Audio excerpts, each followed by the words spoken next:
Yan ang aming piggy bank, bubuksan namin siya ulit. Yan. Pakita namin sa inyo kung paano namin siya buksan para hindi sayang yung piggy bank kasi para magamit siya ulit this next year. Yan. Kikita namin. Yan. Meron siya sa puwet. Binutasan namin siya yung eksakto yung 5 and 10 pesos and 20 pesos na pera. Pakita namin sa inyo. Yan. Iisa-isahin namin.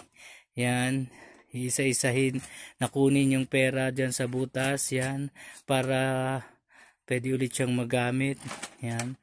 Tapos ilalaglag na lang yung barya para mabilisang makuha lahat, yan. Update ulit namin kay mamaya, bye. Yan, binibilang na nila, yan, yung nakuha, yan.